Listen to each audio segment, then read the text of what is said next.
août 2018, les titres de ce journal, la première dame de la République, Adja Diéné Condé, lance officiellement les activités de Mercy Ship à Conakry.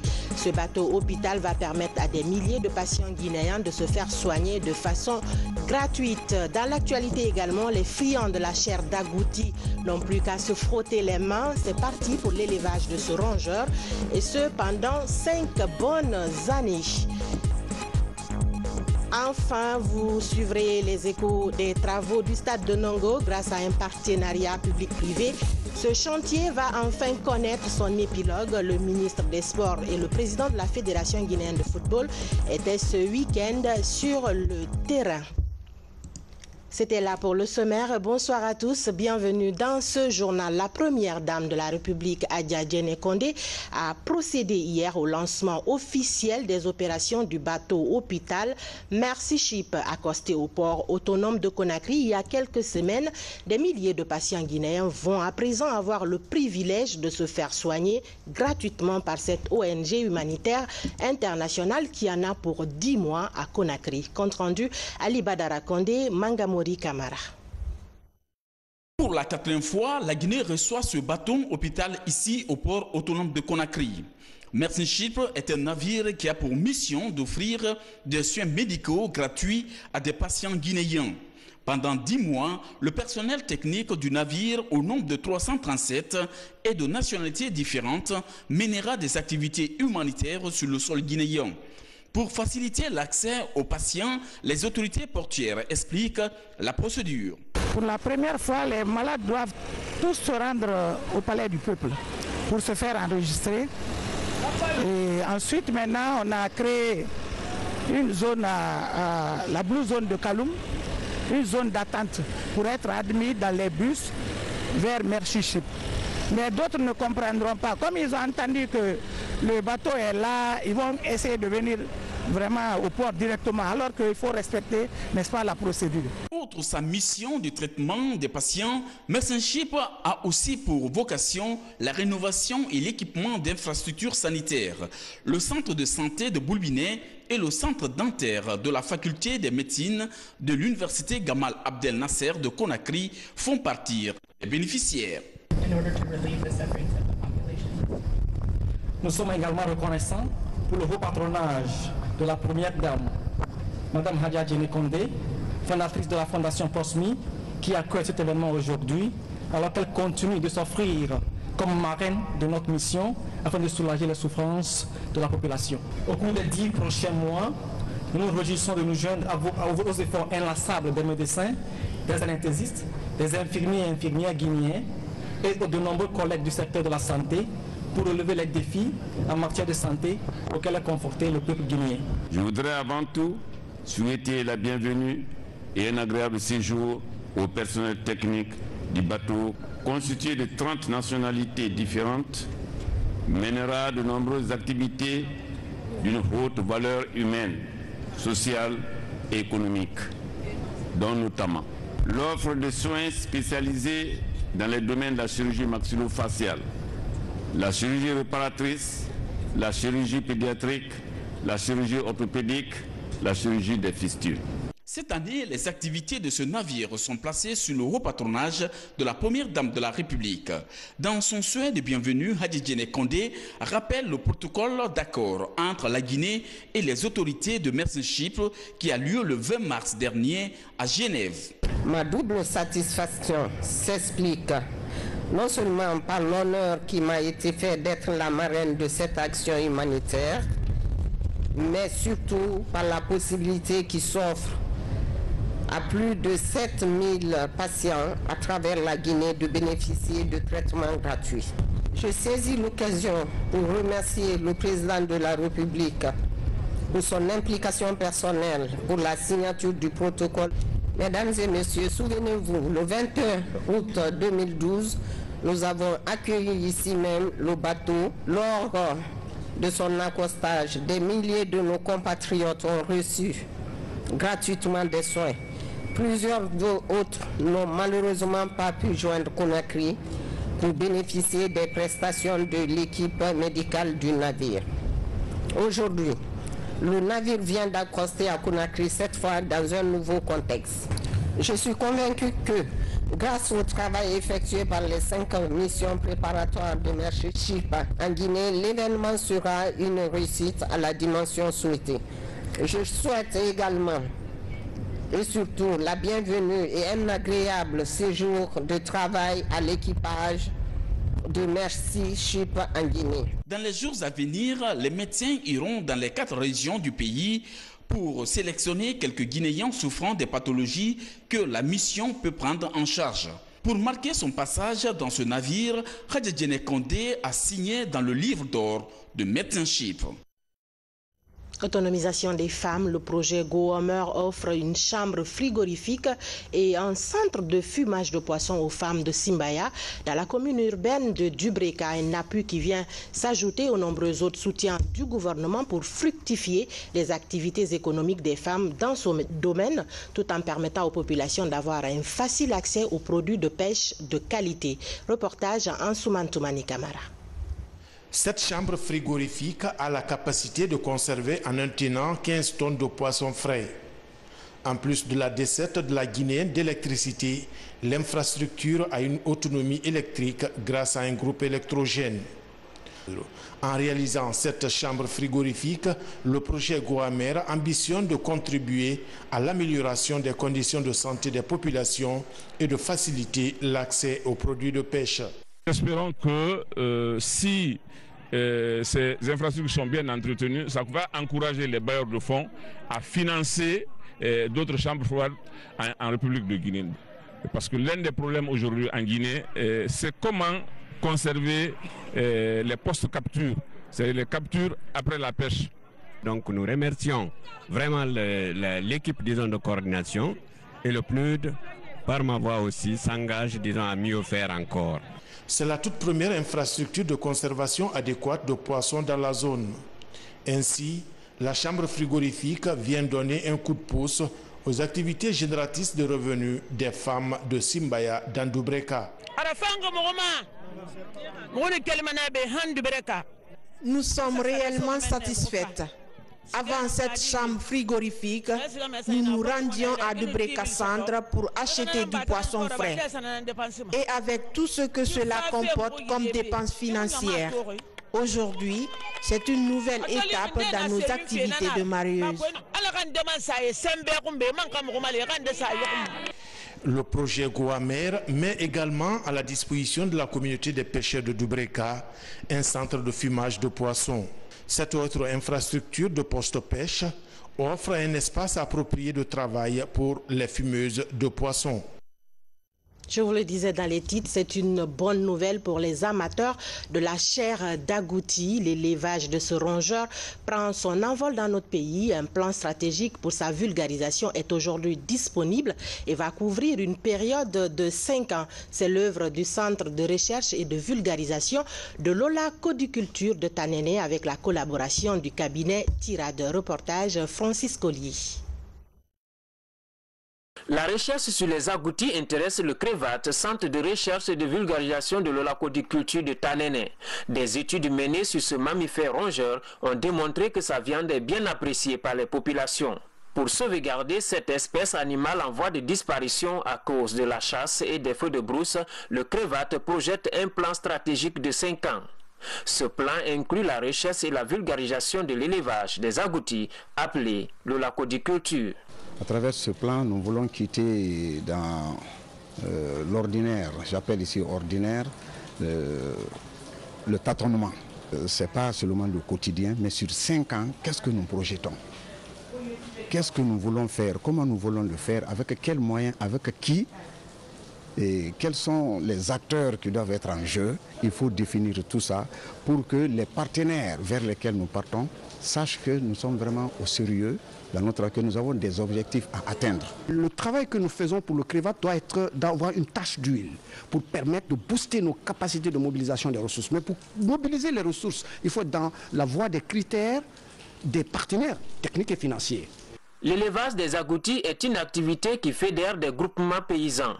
Il permet de préserver l'environnement et de produire la protéine animale à la population. Une vision à laquelle le monde paysan commence à adhérer. Je suis avec un secteur de 75 têtes, 26 mâles, 28 femelles, 6 jeunes au lac de Sévres non distingués. Ce qu'on nous a dit ici, on pourra tirer de profit dans l'avenir. L'élaboration de ce plan quinquennal par le CREVAT avec l'implication d'un cabinet privé est un modèle que les autres institutions de recherche devraient suivre. La stratégie permet la traçabilité et le suivi des projets de recherche scientifique adaptés aux besoins des populations, ce qui pourrait motiver les partenaires à financer les projets des institutions.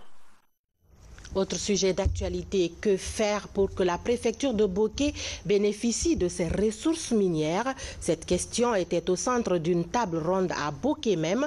À propos, une stratégie régionale de développement et de planification est élaborée afin de poser toute la problématique socio-économique de la préfecture. À l'occasion, toutes les idées et expériences ont été mises à profit. Abdoulaye Ninguilande Diallo était de la partie, suivez son reportage.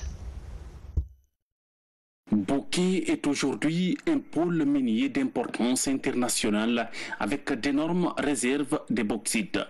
Plus d'une dizaine de sociétés minières opèrent dans la préfecture avec un montant d'investissement estimé à 2,5 milliards d'euros. Pour aider la zone à mieux tirer profit de ses ressources minières, le gouvernement et ses partenaires optent pour l'élaboration d'une stratégie régionale de développement et de planification pour la préfecture. Il nous a été demandé d'établir une stratégie dans le but de faire des planifications pour le développement de Boké. Faire comprendre à la communauté de Boké, faire comprendre à la population de Boké que le développement ne doit pas s'arrêter seulement avec l'appui du secteur minier. Le développement doit faire recours aux autres secteurs. C'est pourquoi il faut faire établir une stratégie qui met en exergue tous les secteurs de développement pour que Boké se développe. Cette approche consiste à explorer d'autres opportunités de développement socio-économique de base parallèles à l'activité minière.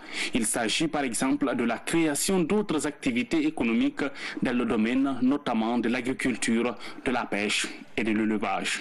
Cette table ronde est l'occasion pour nous de repenser le schéma de développement, de repenser les stratégies, de repenser sur même les modalités à percevoir les recettes pour pouvoir nous développer à Boké. Et le gouvernement, c'est la volonté du professeur Alpha Condé, c'est pourquoi il a rendu Boké comme étant une ville économique. Les préoccupations des parties prenantes sont prises en compte et les conclusions de cette table ronde sont partagées. Après cette étude, qu'il y ait moins de pression sur la société minière, qu'il y ait une plus grande visibilité en termes d'action sur le développement de la région de Boké, qu'il puisse avoir une meilleure diversification, une meilleure synergie entre le secteur minier et les autres secteurs de développement qu'il y a ici. Une deuxième table ronde est prévue en novembre pour partager les résultats de cette première phase. Il sera question de vulgariser auprès des partenaires au développement de l'existence d'une stratégie de gestion des ressources pour atténuer l'impact socio-économique de l'activité minière dans cette préfecture. Protection des réfugiés en situation de migration mixte, le HCR et l'OIM coordonnent leurs efforts dans la formation et la sensibilisation à Kindia. Pendant 2 jours, ces différents acteurs ont passé en revue les concepts liés à la protection des réfugiés et le respect de leurs droits. Abraham Christophe Conté, Sédou Bandiaï. La rencontre de Kindia se veut un espace de dialogue entre acteurs de la société civile, syndicats des transporteurs et des acteurs de l'éducation. Objectif, outiller les différents acteurs de la société civile à mieux comprendre le concept de migration mixte. Un nouveau concept que le HCR entend vulgariser en faveur de la bonne cohabitation entre réfugiés et populations d'accueil. Nous sommes à la phase de démarrage d'un projet pilote. Donc, après cet atelier, il est prévu une autre rencontre avec les autres acteurs au niveau étatique et d'autres partenaires pour définir ensemble une stratégie et un plan d'action pour la concrétisation des objectifs de cette migration mixte en Guinée. Après 2 jours d'intenses travaux, les participants mesurent la portée de la formation et s'engagent à restituer les connaissances acquises auprès des citoyens, histoire de leur permettre de comprendre tout l'intérêt du concept migration mixte et de protection internationale des réfugiés. Cette rencontre a été bonne pour moi. Leur esprit de créativité. Valérie Talimanet. Une jeunesse face à ses multiples défis. D'un côté, le manque de leadership et de l'autre, l'immigration clandestine. 2 notions auxquelles est confrontée chaque jour la couche juvénile. Dans cette salle, à travers des exposés OIM et religieux, expliquent aux jeunes les conséquences du mouvement migratoire. L'immigration est bonne, mais l'immigration clandestine est condamnée par la Bible. Et donc, il faut simplement le décourager. Depuis 2017, on en est maintenant à plus de 9000 de migrants retournés guinéens. Et la Guinée occupe la 3e place au niveau de la CEDEAO. Et ça, c'était vraiment l'occasion encore d'échanger, de sensibiliser ces jeunes-là par rapport aux dangers de la migration irrégulière. Le continent africain connaît de nos jours un dépeuplement considérable causé par le phénomène de la migration illégale. 3 932 cas de morts et de disparus enregistrés par l'OIM entre 2017 et août 2018. À ce 13e camp biblique de la jeunesse de l'église protestante évangélique, des débats sont créés afin de dissuader les esprits de la pratique. Les leaders, c'est celui-là qui peut voir un problème, un défi, et il relève. Si on a un problème, un défi, un fléau qui nous cause des problèmes, il faut des hommes pour le relever. Et des gens aujourd'hui bien placés pour lutter contre ce fléau-là, c'est les jeunes. Aller en Occident est un choix pour bon nombre de jeunes Africains en ce 21e siècle. Objectif, partir à la recherche d'une vie meilleure.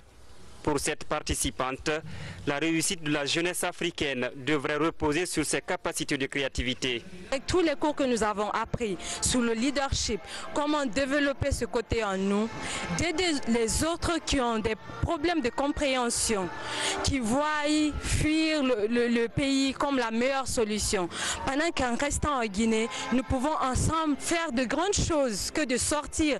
Ce que nous partons chercher, nous pouvons le créer ici. Selon les statistiques migratoires globales de l'OIM, plus de 58 000 personnes en situation irrégulière enregistrées sont arrivées en Europe par voie maritime entre janvier et août 2018.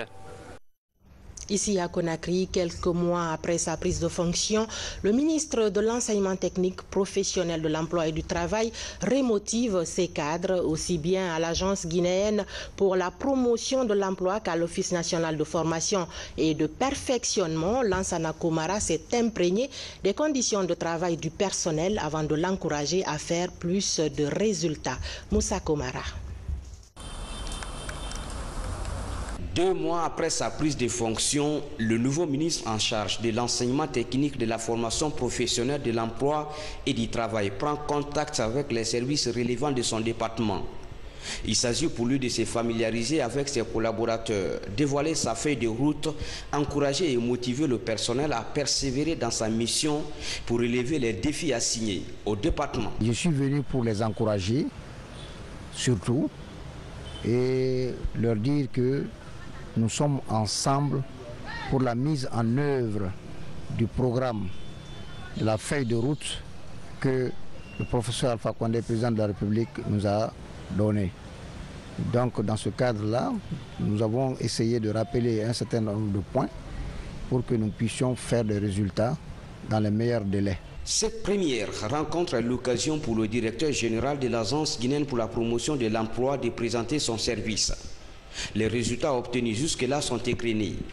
Par exemple, le programme Première Chance a donné l'opportunité à plus de 3000 jeunes fraîchement sortis des universités de trouver des stages. Nous sommes engagés dans la lettre de mission de M. le Premier ministre qu'il a reçue à mettre en œuvre un certain nombre d'activités d'ici la fin de l'année et notre concentration se trouve sur la lettre de mission. Même tonalité à l'Office national de formation et de perfectionnement professionnel. Ici, Lansana Komara est séduit après une projection sur les activités réalisées, cela en dépit des problèmes liés à l'unicité des caisses et du non-paiement des taxes d'apprentissage par certaines sociétés minières. Il est bien évident que malgré tout ce qui a été fait, la marge de progrès est encore là Il suffit qu'on ait les ressources qu'il faut, qu'on les recouvre comme il faut, qu'on les mobilise comme il faut, pour essayer à chaque fois de réduire cette marge de progression. Et monsieur le ministre nous a dit qu'il restait à notre disposition pour nous aider à réduire cette marge de progrès, mobiliser suffisamment de ressources afin que nous atteignions nos cibles pour le bien de l'économie nationale. Dans ce service, le personnel est mobilisé et motivé. Le ministre promet un meilleur accompagnement pour plus de résultats à court terme. Et puis ce dimanche, les Maliens vivant en Guinée sont allés voter au compte du second tour de l'élection présidentielle malienne qui oppose les candidats Ibrahim Boubacar Keïta et Soumaïla Cissé. Plus de 2000 Maliens sont recensés en Guinée, mais le vote de ce matin était plutôt timide ici à Conakry. Comme au premier tour, la commission électorale a quand même pris des dispositions pour le bon déroulement du scrutin. Maurice Sidibé. À la représentation diplomatique du Mali à Conakry, le second tour de l'élection présidentielle malienne se déroule dans la plus grande transparence selon les membres de la commission électorale. Dans tous les bureaux de vote, les deux candidats favoris, Ibrahim Boubacar Keïta et Soumaïla Cissé, sont représentés. Quand l'électeur vient, au début, il vient d'abord, il présente sa carte. Dès qu'il présente sa carte, on vérifie si son nom figure sur la liste. Et il marche. Après le margement, on essaye de lui remettre une fiche pour aller signaler. Donc après, là-bas, il met dans l'urne. Dès avoir fini, il vient ici, on met l'index gauche sur le truc et puis c'est fini. L'intéressé a déjà voté. La transparence, comme vous le voyez, ça se passe dans de bonnes conditions. Les délégués des partis politiques sont présents. La CENI est représentée dans chaque bureau et les opérations de vote ont commencé à leur indiquer. Parce que toutes les mesures ont été prises pour que cette élection soit non seulement transparente, mais aussi faite dans un cadre vraiment de paix, de solidarité et d'unité entre les Maliens de Guinée. Contrairement à la matinée du premier tour, l'engouement pour ce second tour est relativement faible. Les attentes des Maliens vivant en Guinée sont sans appel, surtout sur la question sécuritaire au nord du Mali. Nos attentes sont c'est trop. Que la paix règne. Il n'y a pas de développement sans paix. C'est de ça que nous avons besoin, la réunification, réunir tous les fils du pays. Surtout, c'est le premier aspect. Vraiment un grand jour pour les Maliens. Le premier tour s'est bien passé. J'espère que le deuxième tour va être comme le premier tour et ça va être la fête des Maliens. Pour sécuriser le vote en Guinée, les autorités ont déployé des agents à l'ambassade du Mali. Comme au premier tour, plus de 4300 électeurs sont recensés en Guinée, en Sierra Leone et au Libéria. On revient sur cette journée de vote, mais cette fois-ci au Mali même, où plus de 8 millions d'électeurs ont voté ce dimanche pour départager les deux candidats, Ibeka et le chef de file de l'opposition, Soumaïla Cissé. Cette nouvelle africaine et bien d'autres, nous parvenons du monde, vous sont proposés par Taban Silla. Suivez.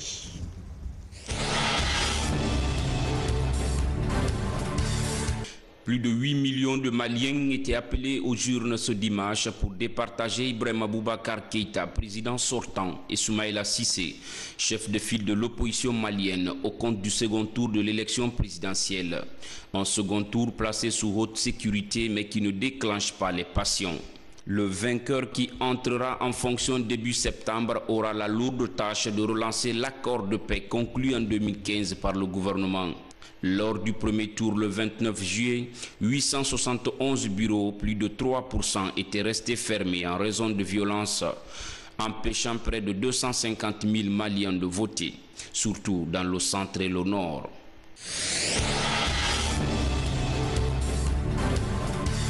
Journée internationale de la jeunesse. Espace sécurisé pour les jeunes, tel est le thème central de la 19e journée internationale de la jeunesse ce dimanche 12 août.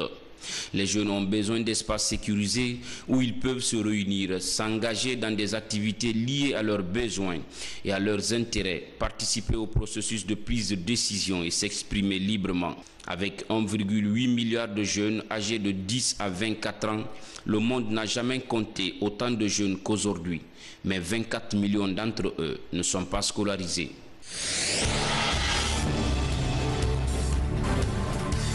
En Argentine, le Sénat rejette la légalisation de l'avortement. 38 sénateurs ont dit non au texte prévoyant l'interruption volontaire de grossesse, IVG, pendant les 4 premières semaines de grossesse. 31 ont voté en faveur et 2 se sont abstenus, selon les résultats officiels. Dans le pays du pape François, les sénateurs argentins ont ainsi mis un terme aux espoirs des organisations féministes, alors que le projet de loi avait été approuvé par les députés en juin.